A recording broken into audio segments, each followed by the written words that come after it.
There's a powerful new documentary. It's called Never Again.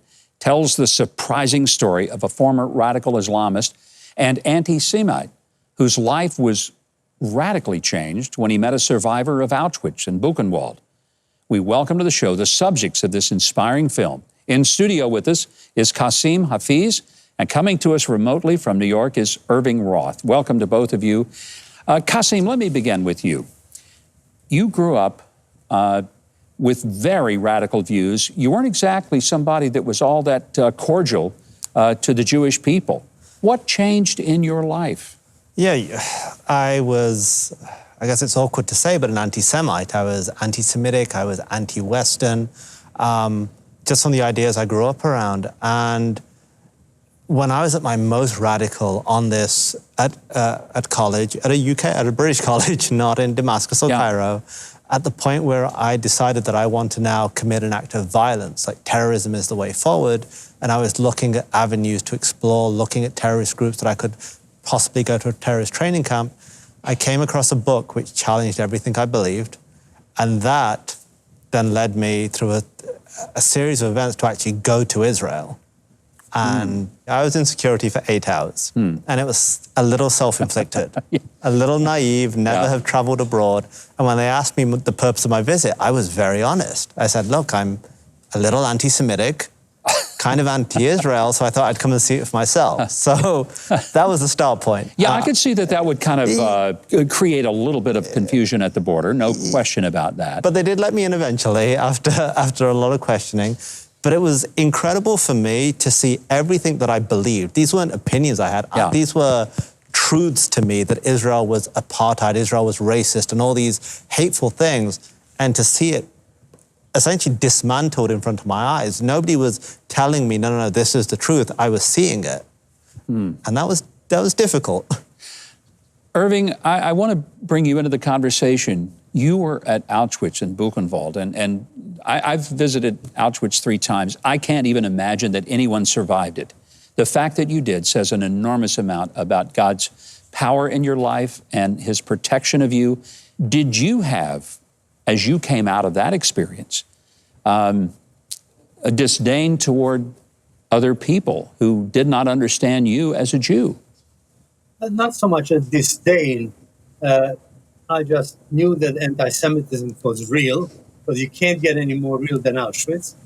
And I realized that, and the objective was to come out of there and become a human being and considered by other people to be a human being.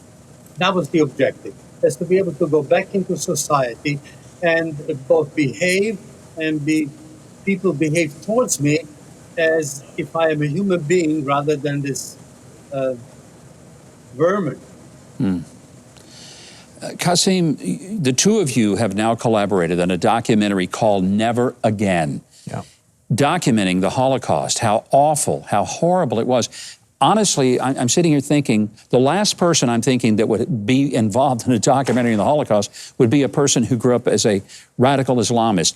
So how did the two of you connect and end up working on this documentary? So fast forward 7 years from my first trip to Israel.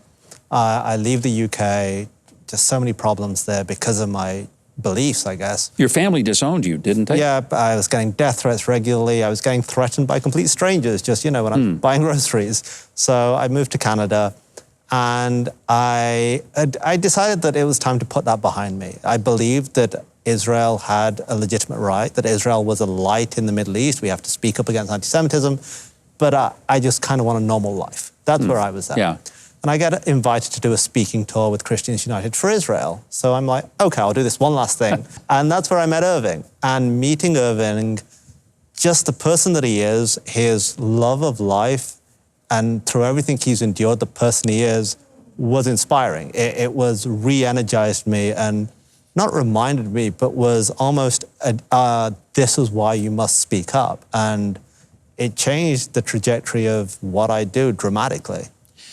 Irving, how big of a surprise is it that one of the strongest supporters of Israel on the planet is the group of evangelical Christians that you see with Christians United for Israel, my friend John Hagee, who has headed that organization up, but historically, the strongest support. Was that a surprise? Is it a surprise to you? In many ways it is, because it's really a transformation, because Christianity represents the enemy camp. And to be invited, and that's what happened actually, I was invited to take a group of college students from the United States, evangelical Christian college students, to Poland.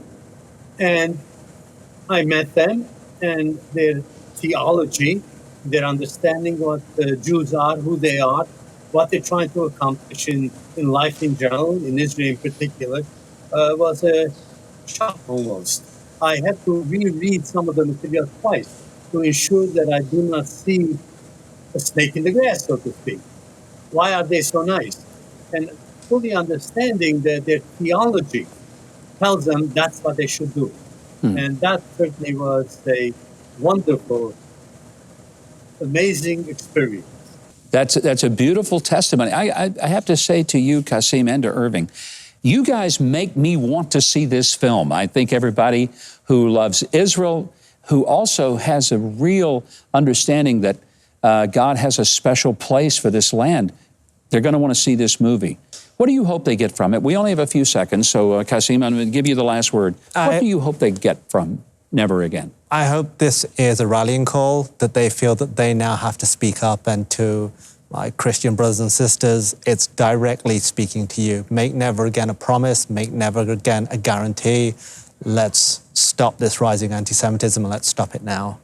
What a beautiful, beautiful reminder. This is a film that everybody really does need to see, and you can see Never Again in select theaters on October the 13th and 15th. For more information, go to neveragainthemovie.com.